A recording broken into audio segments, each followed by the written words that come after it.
Book I read is called How to Be an Adult in Relationships: The 5 Keys to Mindful Living by David Richo. I'm not sure how to pronounce his last name, so I'm probably butchering it, so I apologize. So the book combines a psychoanalytic approach as well as teachings from Buddhism and Christianity. The book is somewhat like a workbook and explores the idea that needs not met in childhood will distort and influence the way a person behaves in an intimate relationship as an adult.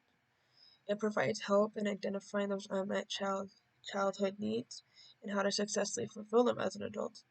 This is through the suppression of the power of the ego and by getting those needs unmet by ourselves.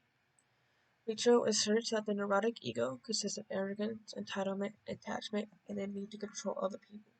This stifles mindful and deep intimacy, whereas a healthy adult in a healthy intimate relationship gives and receives the 5 A's, which is attention, acceptance, appreciation, affection, and allowing, which is the allowance of others and ourselves the freedom to pursue our deepest needs, values, and wants. Mindfulness is the path of giving others the 5 A's, which Richo calls the essential components of love, respect, support, and security, or also known as unconditional presence.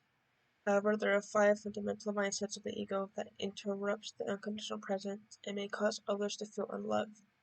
These consist of fear, desire, judgment, control, and illusion. These aren't necessarily bad traits, but they do disrupt our ability to live in the present and to mindfully love. One of the most inspirational practices mentioned in the book is the spiritual practice of loving kindness in Buddhist tradition. Loving kindness is based on the premise that all human beings want the same thing, which is happiness, and that our kinship with all beings makes us want to love them, and to will their happiness, and to wish them well, or in other words, to wish everyone compassion and happiness in their life, no matter who they are. The book is divided into 3 parts, with each chapter and section discussing a different topic. At the end of every chapter, there is a practices section that gives some journaling for you to do either by yourself or with your partner. Although the book does delve into the ways childhood abuse and trauma at the hands of the parents can interfere with future relationships, and even though I was never abused, neglected, and mistreated as a child by my parents, the book had a lot to offer on how to conduct oneself in a healthy, intimate relationship. It definitely made me reflect on my past relationships and how I could have handled them more maturely without so much interference with my ego. I was also able to gain some insight into my previous fears of abandonment and how that led to me being controlling and not giving myself or my partner the gift of allowing, which is one of the 5 A's. I realized that a lot of my mistakes in my past relationships evolved out of various fears I had sustained from my childhood, whether they were rational or not. Since I am not seeking a relationship right now, I liked how Rachel claims that our inner parent will fulfill the needs of our inner child, and that we can't expect our childlike needs to be fulfilled by another person, that we must find security and serenity in ourselves.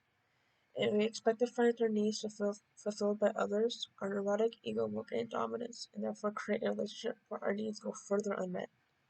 Therefore, I must be able to identify my needs and meet them myself before entering a relationship that I want to last and that is based on mindful loving, where there is a continuous transaction of the 5 A's between both parties.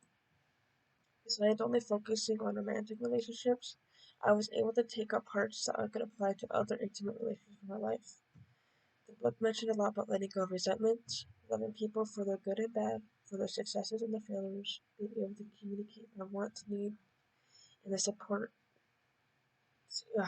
The book mentioned a lot about letting go of our resentments, loving people for who they are, good and bad, for their successes and their failures, being able to communicate our wants and needs and the support we need at that time, how to handle criticism, which I could certainly apply to relationship with my mom. I didn't realize just how many resentments I had towards my mom, and that in order for a relationship to evolve and to progress into a better relationship, I need to forgive her, just like how I expect her to forgive me for all my faults and mistakes. I can't expect my parents, especially my mom, to be perfect and infallible. That defeats the whole purpose behind the acceptance factor of the 5 A's. I also found that the language of the book to be similar to what is said in the literature of Narcotics Anonymous, which to give me a better perspective on my relationship with a higher power, on my relationship with a power greater than myself. I would certainly recommend this to other book. I would certainly recommend this book to other people, including people who have a hard time believing in a higher power, or harder physical treatment at the hands of the parents, such as myself. The book was very insightful, and I believe that there's always a message that we can take away and apply into practice in our lives, especially the idea of, letting go into loving our partners or people in our lives for who they are and accept every part of them. This is how we expect them to love every part of us.